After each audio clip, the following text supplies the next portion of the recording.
Angst. Was ist Angst? Das verblichene Leder rieb unangenehm gegen ihre Haut, als sie versuchte, die Schlingen um ihre Hand- und Fußgelenke zu lockern.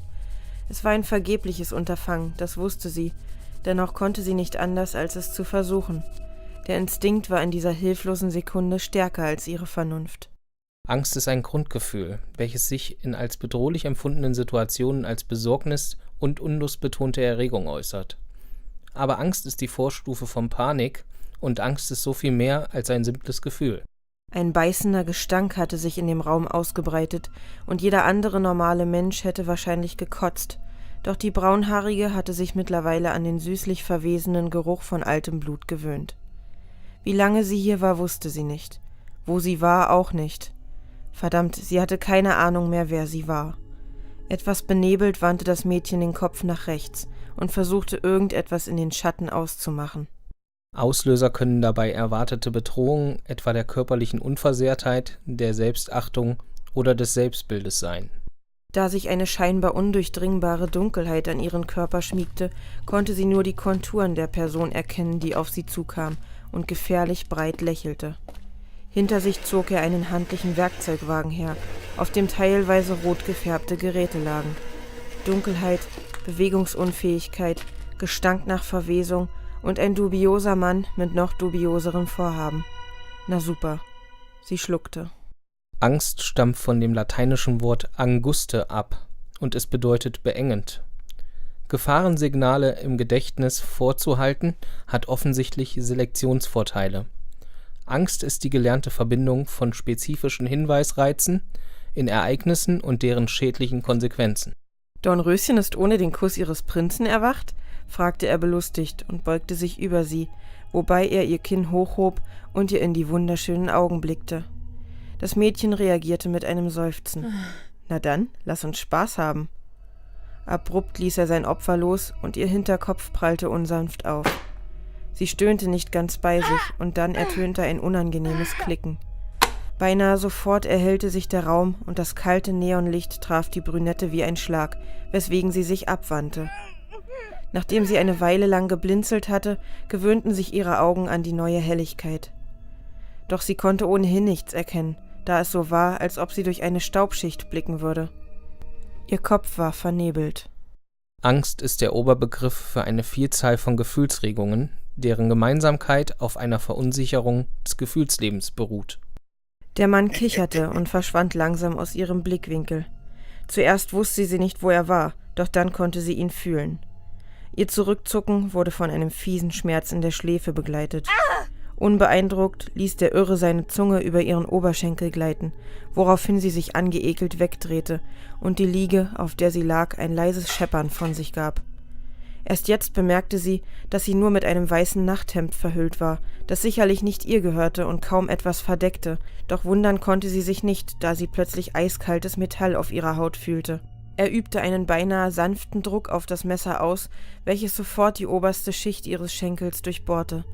Anstatt zu kreischen oder sich zu wehren, versuchte sich die Braunhaarige fieberhaft daran zu erinnern, was sie vergessen hatte. Die körperlichen Symptome der Angst sind normale, also nicht krankhafte physische Reaktionen, die bei einer realen oder fantasierten Gefahr die körperliche oder seelische Unversehrtheit, im Extremfall also das Überleben, sichern sollen. Er küsste und schnitt sich seinen Weg bis zu ihrem Fuß, wo er dann innehielt. Wow, diese Maniküre ist wahrhaft unglaublich. Mit einer geschmeidigen Bewegung griff er nach einer Zange und riss ihr die Fußnägel einzeln und genüsslich ab. Es wurde begleitet von ihrem leisen Wimmern, denn viel fühlen konnte sie nicht. Weiterhin dachte sie nach. Da war etwas, das sie nicht recht greifen konnte. Dann zuckte sie zurück, denn mit den Lippen zeichnete er liebkosend eine Linie hinauf zu ihrem Geschlechtsorgan. Doch kurz bevor er den Saum des dünnen Nachthemds erreichte, machte er Halt. Sie hatte noch nicht genug gelitten, um genommen zu werden. Beinahe wehleidig ließ der Mann von ihrem Unterkörper ab.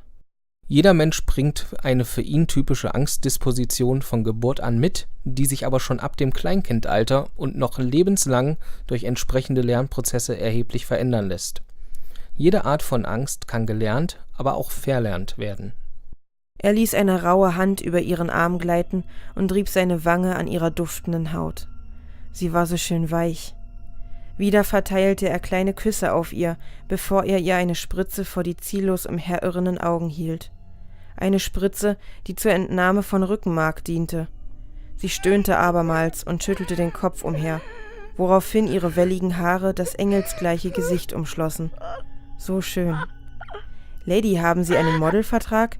Wenn ja, sind Drogeninjektionen nicht erlaubt.« Er stieß ihr daraufhin mehrere dieser Löcher in den Arm, die er dann mit dem Messer zu einem Herz verband. Ihr Blut sammelte sich in einer glänzenden Lache auf dem Boden, der bereits mit dem Abfall ihrer Vorgängerinnen gespickt war. Lächelnd küsste er sich seinen Weg hinab und schlitzte dabei das weiße Nachthemd am Dekolleté etwas auf. Diese Situation hatte irgendetwas mit Angst zu tun. Aber nur was? Unsere Hände werden feucht, der Blutdruck steigt. Wir schwitzen oder frieren. Atem und Herz werden beschleunigt, unsere Muskeln spannen sich an. Manche Menschen verspüren ein Zittern, Stechen oder Hämmern in der Brust, einen Kloß im Hals, fühlen sich gefesselt, haben wackelige Knie, ein Kribbeln in den Beinen. Andere fühlen sich schwindlig oder es wird ihnen übel. Das Mädchen biss sich auf die Lippe und war vollkommen in Gedanken versunken, bis es in ihr Klick machte. Ah, das tat sie hier. Eine Faust traf ihn an der linken Schläfe, weswegen er überrascht zurücktaumelte und ein Werkzeugkasten mitriss. Das metallene Klirren wurde von seinem Wutschrei begleitet. Sie hatte ihn kalt erwischt und erhob sich ohne Probleme, wobei das weiße Kleid ihre Hüften umschmeichelte. Die Realangst stellt sich bei äußerer Bedrohung in Gefahrensituationen ein, entspricht also der Furcht. Sie soll Gefahren signalisieren und als Antwort darauf angepasste Reaktionen auslösen. Die natürlichen Reaktionen sind Flucht, Ausweichen vor der Situation, Panik, Wut und Aggression. Sie hatte die Lederriemen mit einem kleinen Skalpell gelöst, das sie nun schützend vor sich hielt, und er lachte kalt auf. »Ich mag es, wenn Sie sich wehren.« Dann pirschte der Mann auf die Brünette zu und sie rammte ihm das spitze Operationsmesser in den Handrücken. Sein Schrei hallte in dem kleinen Raum wider, dessen Tür schamvoll weit offen stand.